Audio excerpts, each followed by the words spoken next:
Welcome to the Heavy Spoilers Show. I'm your host Paul. In this video, we're breaking down The Last of Us.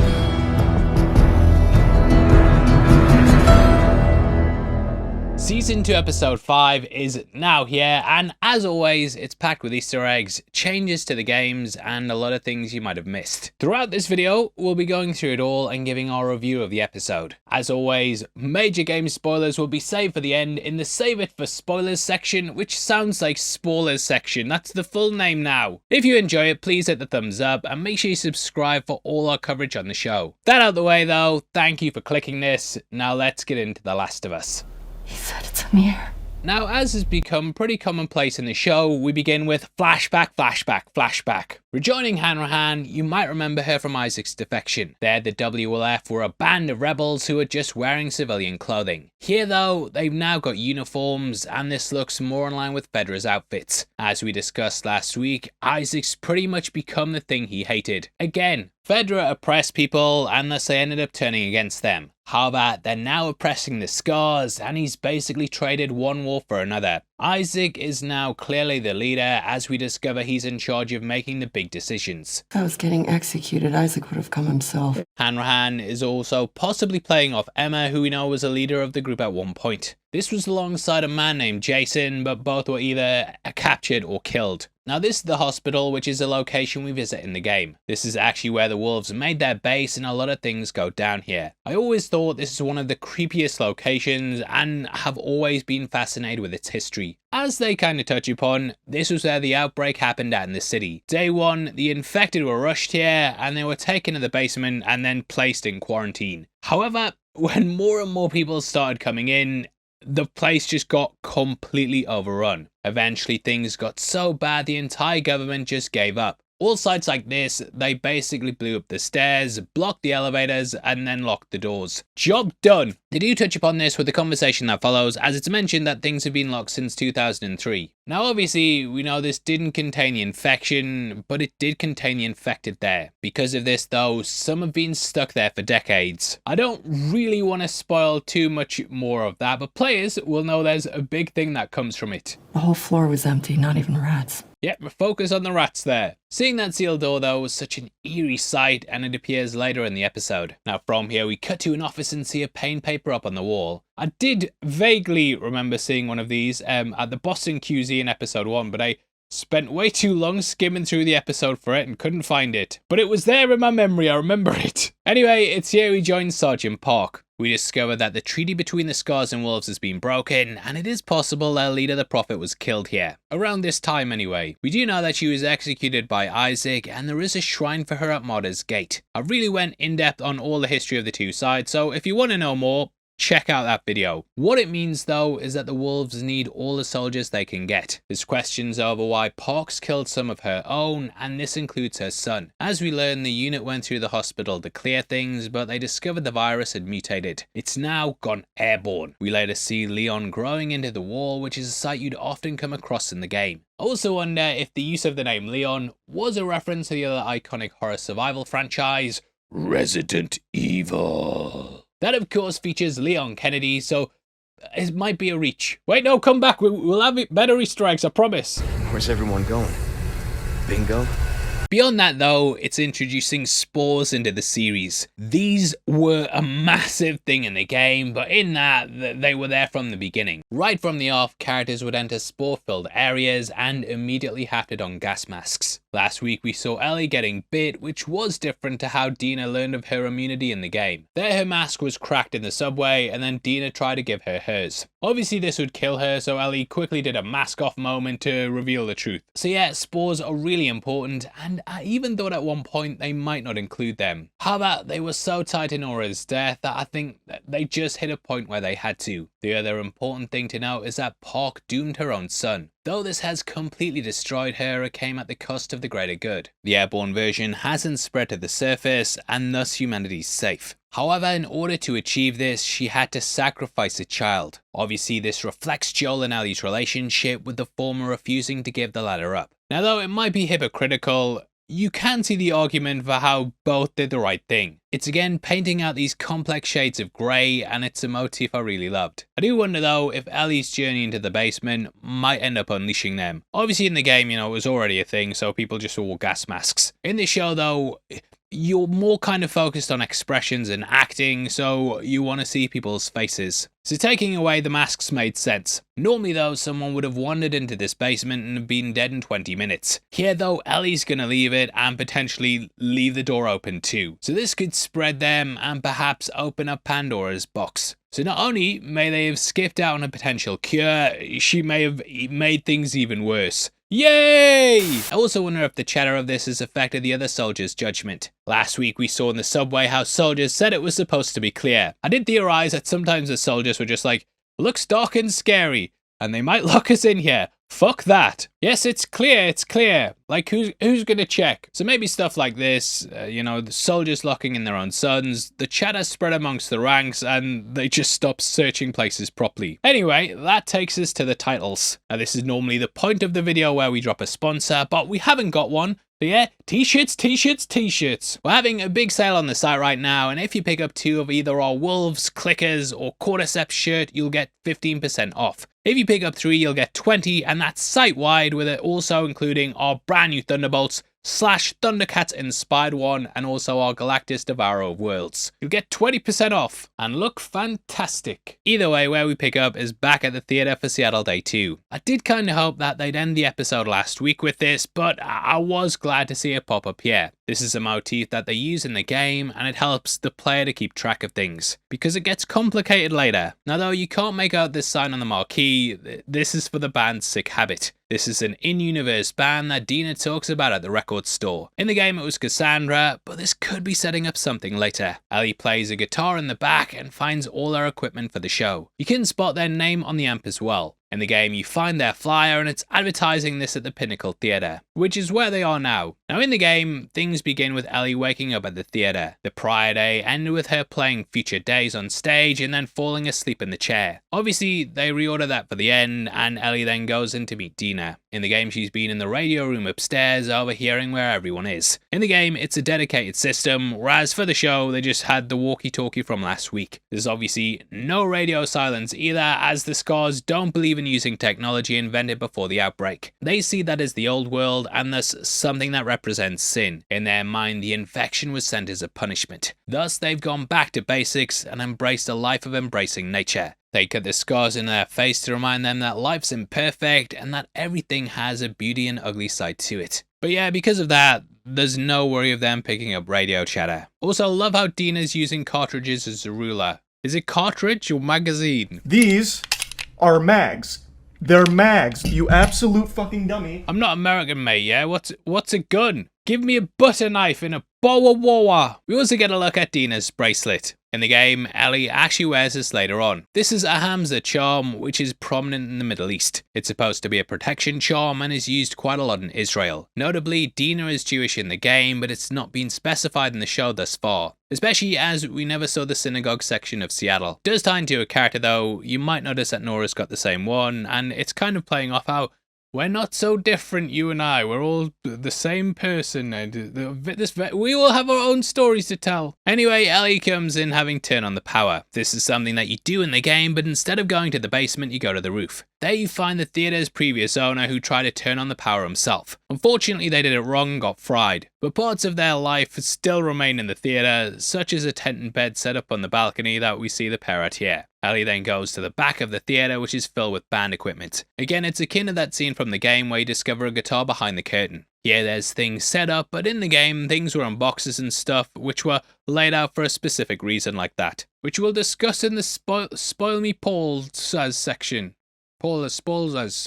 Just like the game, Ellie then plays Future Days by Pearl Jam. Though the song wasn't around in 2003, the creative team have said they just don't care. It's such an important song for both Ellie and Joel, and basically represents her entire relationship.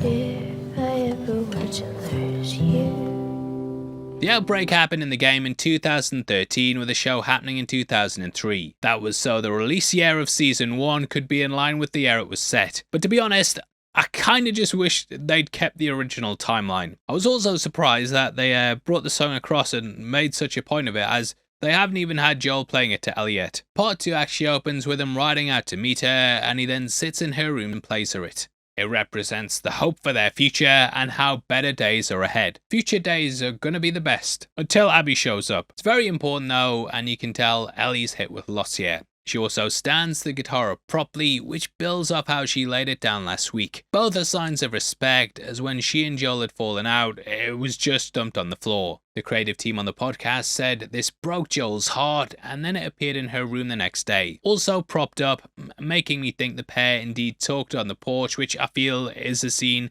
we might get next week. Either way, Dina's mapped out the Wolves Patrol and charted a way for them to navigate the terrain. There is a blind spot and a building that the group don't patrol, which we find out later why. Ellie rightly guesses there's a reason for this, and she's not as unbook smarty as Dina says she is. Now this actually skips over a massive section of the game. The show also changes how we reintroduce Jesse. Now, in the game, I think we've talked about it before, but just in case you haven't seen, Tommy actually headed out before Dina and Ellie. Jackson had been locked down after he left, but Maria let the pair leave with the instruction that they had to bring him back. He was on a rip-roaring rampage of revenge and had murdered several scars with his sniper. He'd also taken out several members of Abby's group and was currently public enemy number 1. Ellie was desperate to find him, and they had a rough idea of where he was. Over the radio, they learned he'd been sighted at Hillcrest, and thus the plan was to mount up and head there. Sadly, Dina was struggling due to her pregnancy, so Ellie left her and went there by herself. It's a section overrun with constant challenges, close calls, and lots of really tough sections. The wolves and infected are rampant, and this is where they introduce the dog stalking mechanic. Later on, we see this adapted for the episode, and basically, dogs pick up your scent. Even when you're stealthing, you've got to be quick and hide, and yeah, I love seeing that bit in the episode. Now, though they run into Jesse, this section doesn't ultimately lead anywhere. You end up stealing a car from the wolves and then get chased through the streets by them and the infected. Eventually you crash it and travel back to the theatre. So with Tommy not being ahead of them and in general amounting to nothing story-wise, I can completely see why they cut it. Upon returning back to the theatre, we then get a further flashback. This is between Ellie and Tommy, and it has the pair practicing sniping. I discussed this section in our episode 1 breakdown, and feel like they kind of adapted it into that. It then develops into a scene with Joel, which again, I think might be something to do next week. So I'll save it for the spoilers verse, into the spoiler verse we'll call it. In the game, we then have the night and Jesse falls asleep. Dina's also pretty rough as well, and obviously she's pregnant. Ellie wants to desperately question Nora though, while she has the chance, so again she heads out on her own, which leads into some of the scenes we get later. Now in the show, Dina and Ellie head out. They talk about the kid and how she'll name it Ellie if it's a girl and Elijah if it's a boy. Elijah, same spelling, but it's something we'll talk about later on in the spoiler section. We then see a sign for Noodle Bowl, which is an in-universe restaurant. You can see it later on in the game at the stadium. Coming across the side of a wolves massacre, we see the bodies of dead scars under a shrine. The mural is also painted similar to one you find in the game. However, there it was painted on a truck when you head towards the TV tower. There she appears to be somber, but in the show she looks like she's smiling. Due to the freshness of the bodies, it also feels like a retaliation for the TV station attack. That in itself was a retaliation for killing the convoy, and we have these constant cycles of violence. The Scars and Wolves story very much mirrors Abby and Ellie, who are stuck in one themselves. Abby went out to get revenge against Joel, and now Ellie's going out to get revenge against her. She'll kill others on the way, and then there'll be more who want revenge on her. Dina even touches upon this when they talk about the first person that she killed. This was actually brought up on the podcast when Dina asked Ellie about hers. There they said it was strange Ellie didn't immediately ask Dina. They admitted they were saving that answer for down the line, which we now get here. And it's really traumatic. It actually expands on stuff from the game where we learn a man came after her mother. She ended up stabbing him, and that was classed as her first kill. Dina was then raised by her older sister Talia, who we hear more about at the synagogue. We do know that she died before 2038 and that it was roughly kind of near towards where part 2 began. Her story here basically builds upon the character's defiance and how that often leads to loss. She didn't listen to the people who told her not to go out, which is something you can also apply to the show. This just led to the death of those close to her, which is a theme that reoccurs with several characters. She talks about how she was told to stay inside and not play outside alone. She did it anyway though with a gun. This was in Santa Fe, which is in New Mexico. She has mentioned the Ravens in the game as well, which was a nice bit of world building. They were the equivalent to the Fireflies and Wolves, and basically that city's group. All of this scene as Isabella displays anger, grief, and frustration all at once. It's great how she just gets Ellie to guess and implies it's obvious what happened. She says how she was 8, whereas in the game she was 10. She also glosses over how it doesn't really matter how she got to Jackson, which implies that she did dark stuff along the way. I did always kind of want to know what they got there, but we do get this line. How did you get to Jackson? Doesn't matter. This is what matters. Which just speaks to the mentality a lot of characters tend to have in the show. That is that the past is the past. You know, Tess dies, Joel doesn't get to grieve, and barely ever spoke about Sarah. They even made a big point of it where he brought up how she wasn't his daughter after he scolded her. That's why their conversation at the end of the first game in season 1 became so powerful. He was discussing how she and Ellie would have liked each other, which even weeks before would have been too painful to talk about. In this world, you just meant to accept loss and then move on. However, Abby, Ellie, and Dina, they're avenging the past. Due to the way the show gives us flashbacks, we might even see Dina's past at some point. She also lays out why she went with Ellie. She doesn't believe what happened to Joel was justified regardless of what he did. It's all laid out in front of Ellie and the viewer later in the episode. Bella also subtly shows guilt as Dina says this. I'm pretty sure Dina would have felt differently if she had have known what Joel would have actually done though, but it's a fantastic use of dramatic irony. Dina then says if she dies it's on her. The change of her going with Ellie in the show also reminded me a lot of Ellie's mother. She was bitten while pregnant, which likely led to Ellie's immunity. I'm unsure how much Ellie knows of what happened that night that we saw in season 1, but there is a chance that Dina having a kid, you know, she could get bitten and we get a new immune person. Unlikely to happen considering the show's sticking so close to the main beats of the game, but yeah,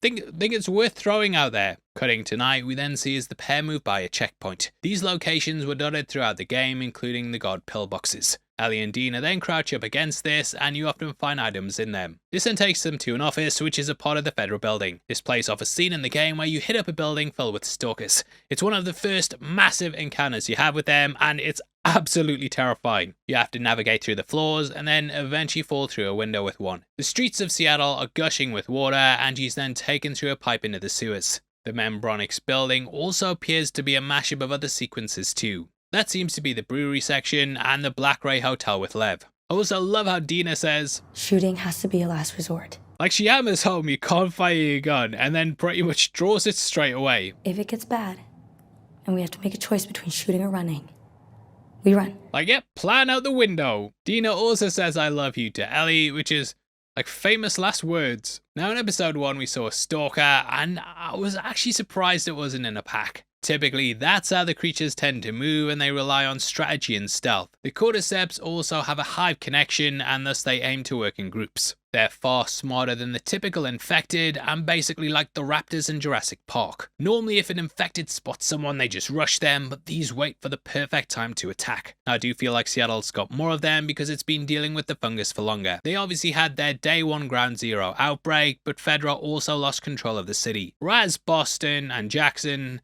they've had things locked down. This place has had a big change of leadership. Fedra are also bad in other places, but here they were clearly terrible. Like the ones with Joel in season 1, they at least took that kid in to make sure they were okay and had relative control of the city. Even though they killed the kid, but they were infected to be fair. But yeah, Fedra just seems here like, you know, it was about oppressing the people and thus the people rose up. But in that, I'm sure the infected had time to grow as well. And we also know that clickers and bloaters are what happens if the infection goes unchecked for long enough, as it just gets worse and worse. The cordyceps obviously evolved in being able to jump into humans, and it might have even evolved itself and be creating these smarter stalkers. They're so dangerous though, yeah, and in the game, absolutely hate them. Like, give me a room full of clickers any day. I love how the seasons are really ramping up the infected scenes though. The first one was really front loaded, but towards the end they got a little sparse. Rather than one episode, we've had a big scene every episode, and it just keeps up the danger. They even use the tactics the creatures do in the source material, and one draws your attention while the others attack you from the sides. Luckily, the pair get back up and Jesse arrives just in time. I did wonder if him sticking his hand out and the way Ellie looks at him, like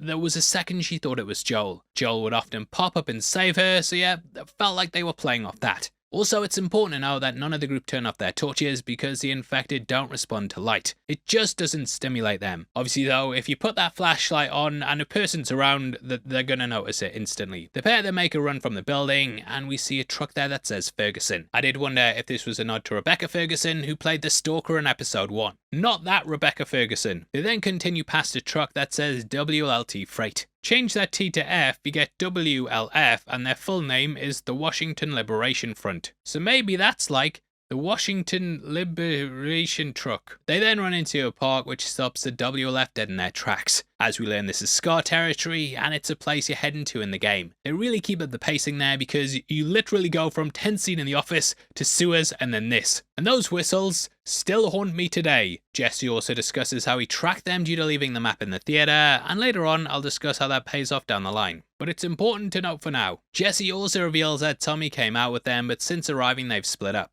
So I do wonder if Tommy's gone on his rampage, but yeah, you should have got on that in the first place. He was really showing how destructive a path of vengeance was, and Ellie and Dina were pretty shocked by it. So it made sense to have that as you were questioning whether you were really doing the right thing. Similar to the game though, Jesse just wants to take them home, but Ellie's remaining stubborn. We then get a sound that haunts every moment of my life. This is how you're introduced to the scars in the game, and yeah, what a way to throw you in at the deep end. They do change things up for the show though. In the game, Ellie's moving through and then gets shot in the shoulder with an arrow. Not Dina. You remove that by holding R1, but you then gotta deal with them moving through the trees. Really tense, and they also bring across the hanging scene. Isaac's planning something. I'll tell you about it. I know what Isaac is planning. I can help you. They are nested with sin. He is nested in sin. Free. Oh, shit. No. Free him, that he may know her love. Now he is free. Now he is free. I know they're trying to humanize the scars for the show, like I know, but I would have loved it if this was the first time we properly saw them. Like, you're just running from one group, you come across this and you're like, what the fuck's going on? It's just really messed up disemboweling someone, and it paints out the picture of what happened at the TV station. Now, just in the same way, we have Dina and Ellie surmise that the WLF maintain a loose radio protocol. The scars have their own form of communication, which is that whole whistling thing. The whistles all have different meanings as well, and they're basically their version of the radios. Just in the same way the WLF operate in secret, I love how they also have this way they do it too. Well, as high secret as a high-pitched whistle can be. The hanging is also sort of flip on the interrogation scene last week. The guy here is begging and will say whatever they want to keep him alive. I'll give up any info. The dog isn't the one talking on Screen Crush, it's really just Ryan putting on a voice. The scars don't care though, whereas Isaac was desperate to learn things. Fleeing into the forest, Ellie then makes a mad dash. Jesse and Dina then go back to the theatre, and thus we just about end up with how the scenario happens in the game. May she guide us. May she guide us. Ellie basically Frodo Baggins her hoodie and shit and makes it look like a rock thing. You know what he did it in the Two Towers with a cape when it looks like a stone. We then see the long grass from the games. Don't go into the long grass! In the game, you're able to hide in this while crouching, which allows you to move about unseen. We then see the dog patrols and also an ambulance. This foreshadows the future Nightmare Fuel level, which is much later in the game. And if you know, you know. She then crouches and we see the sign for Lakeville Hospital, which is what it's called in the game. In that, Ellie goes all Metal Gear Solid and takes out a girl playing Hotline Miami on the PS Vita. R.I.P. PS Vita girl. This came out a few years before the first game, which is why you don't have it here. You couldn't even have a PSP, as that dropped in 2004, but I was hoping they were going to do like Game Boy Girl or something. I do think it's a shame they cut this because it does play off in a way later down the line that kind of shows things from the other side. Now in the game, we learned all the people were packing up and readying for the next move. However, here they're on full alert as there's a huge war going on. One of the dogs then notices Ellie's scent. As mentioned earlier, they can track you in the game and you can see a trail via listening mode. Dogs were also used to hammer home how much perspective can change things. You'd see some as ravenous hunters, and then when playing as Abby, you'd play the games alongside them. The dog's also called Barney, which might play off how the one in Jackson's called Buckley.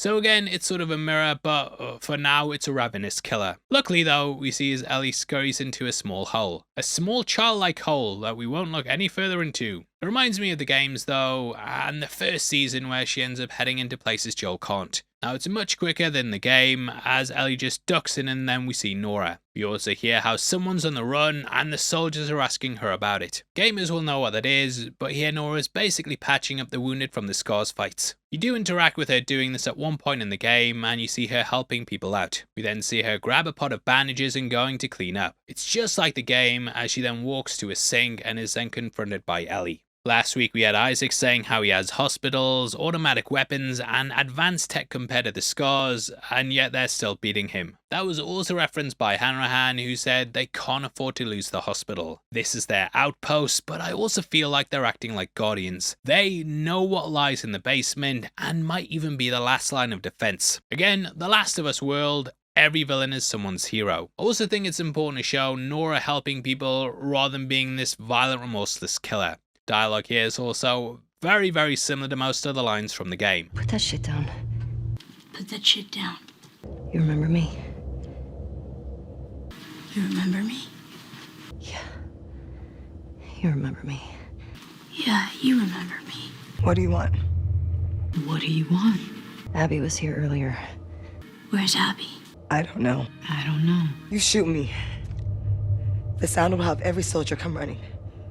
You'll still be dead. You shoot me, the sound will have every soldier come running. You'll still be dead. Tell me where she went and I'll think about letting you go. Tell me where she is and maybe I'll let you go.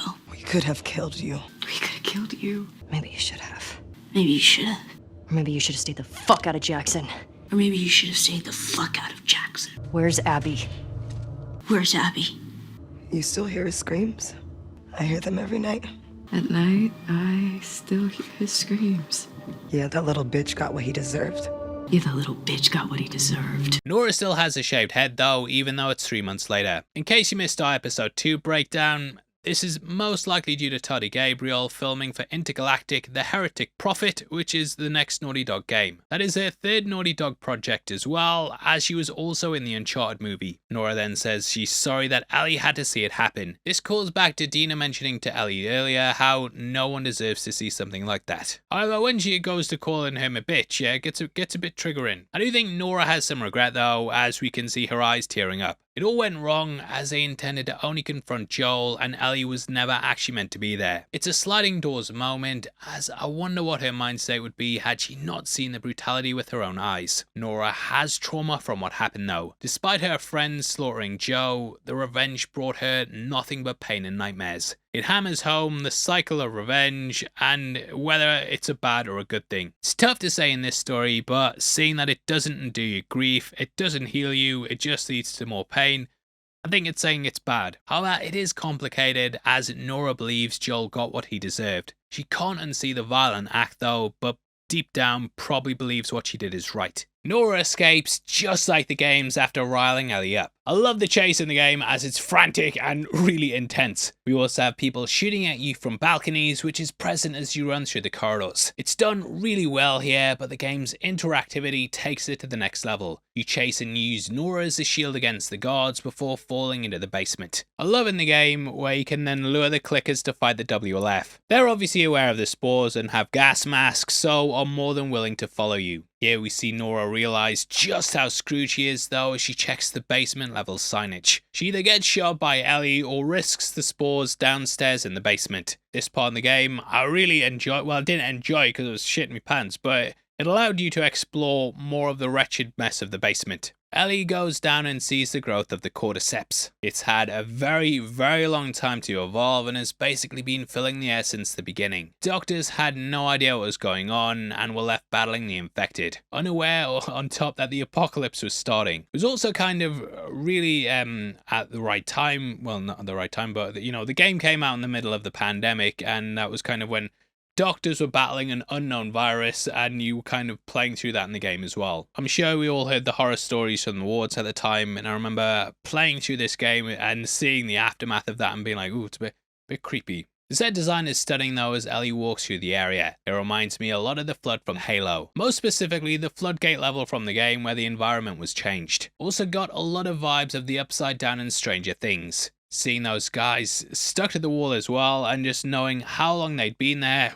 Like the first one she comes across is green hospital clothing, so he's been there since 2003. We also have Leon there too, who's still breathing spores into the air. You'd often come across infected crying in a corner, and apparently it was an agonizing way to go. The fungus would take over your brain and then slowly eat into it. So you'd lose your memories, it would manipulate you to hit the thumbs up, and emotionally you just lose who you are. You'd become the parasite. They're infected would sometimes even attach themselves to the wall and jump out at you, which was terrifying if you were playing at like 1 AM with headphones on. We also mentioned earlier how the spores were missing from season 1. I'm so glad they saved them for this section though, as it gives it much more impact. I was surprised though that they didn't tease something else down here. Players of the game will know exactly what I mean, and when you explore as Ellie, you can hear something moving. We then see Ellie go and turn on the power. I also wonder if it's because a certain person hasn't been here yet, but no Abby spoilers, no Abby spoilers. They turn it on at one point in their section, so we'll see if that happens.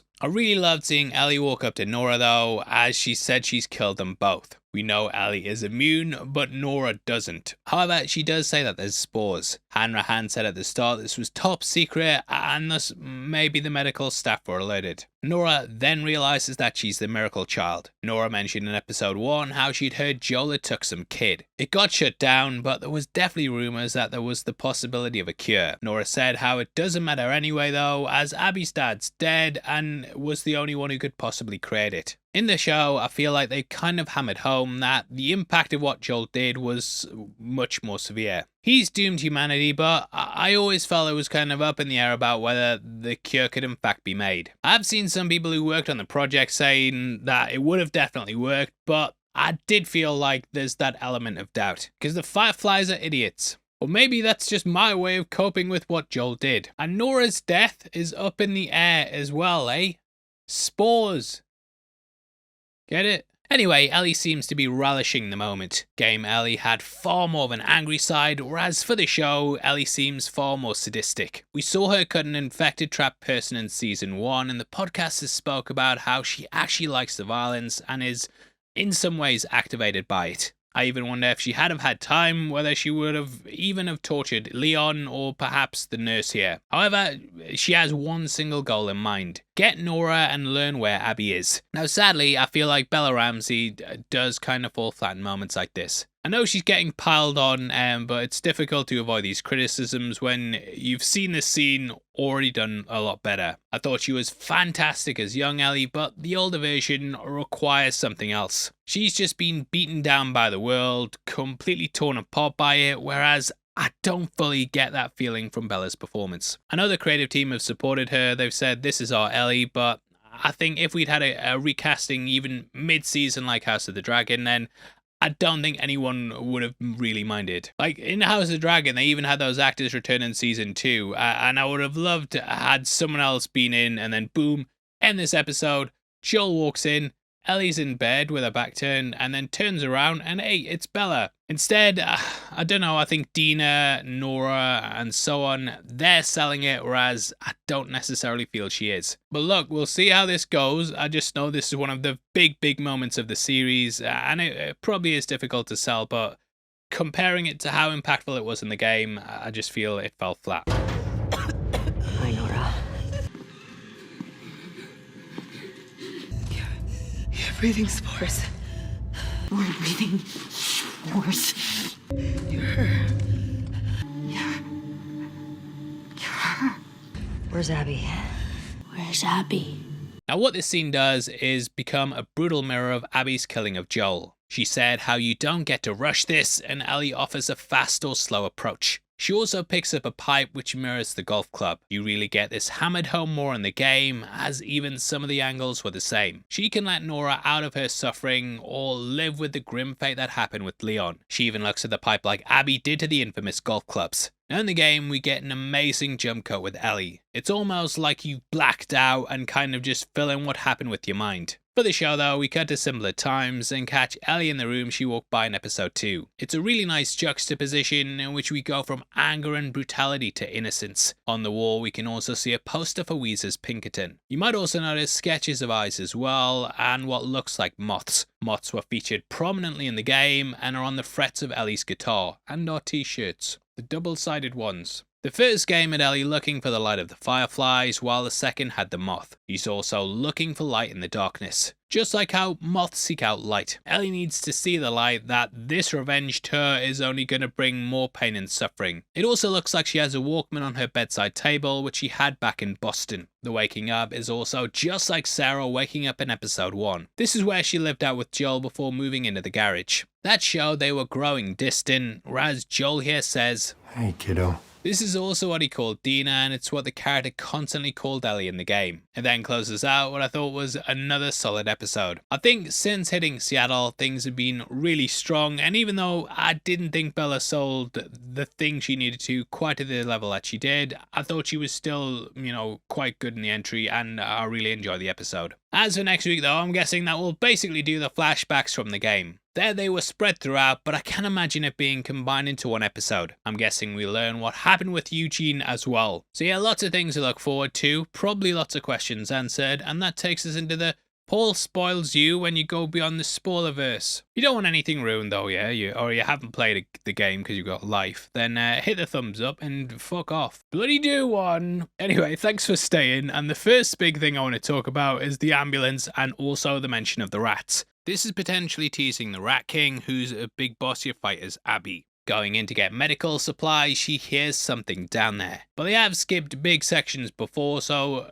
who knows? Abby would obviously, have to know of the spores, she'd have to get a gas mask, so maybe they aren't going to do that. Which I think would be a shame, because when I think of terrible nightmare-fueled stuff, Rat King comes to mind. Either way, Abby then finds medical supplies in the back of an ambulance, which is when she's grabbed by the creature. This is a combination of several people who've morphed into this giant hulking monster. I never look forward to replaying that section. I also brought up the bandboxes earlier, and Abby ends up tracking them to the theatre. This is because Ellie leaves behind a map when killing some of Abby's group. So Jesse following them through that, it kind of foreshadows how Abby might do the same thing. Dina ignoring her mother and the council and so on. I mentioned how that earlier came with a cost. Here it leads to the death of Jesse, who's of course the father of her child. They also discuss what Dina was going to name the kid, and in the end they call him JJ. This is after Jesse and Joel, which is quite a touching moment. As for the PSP girl, I do think it's a shame they didn't have her, or something like her. You end up seeing her again as Abby, and it just kind of paints out the different perspectives. The hanging scene in the forest is also of course a flip on the Abby section, as there something similar happens. This is where she meets Yara and Lev, and it's another massive section of the forest. Nora also gives up Abby's location, but in the end this leads to nothing. I feel like the season will end right before their showdown, right at the moment she kills Jesse. As for next week, I think it's Joel and Ellie flashbacks. I think predominantly that'll be about her learning the fate of the Fireflies and also what happened with Eugene. I feel like we'll also get that porch scene as well, in which Ellie will say she wants to work on it. Either way, that's the end of the episode, and I'd of course love to hear your thoughts. Please drop a like on the video and leave a comment as well. Did you know that members of the channel, you also get early access to videos? If you click the join button, you'll get at least one breakdown a week before anyone else. It costs just 99 cents a month, and we've tried to set it where hopefully it's not a lot to you, but if a lot of you do it, it will mean a lot to us. Now if you want something else to watch, you've got a breakdown on screen right now. That is whatever video the algorithm selected for you, and with that out of the way, huge thank you for sticking through this video. I've been your host Paul. You've been the best. I'll see you next time. Take care. Peace.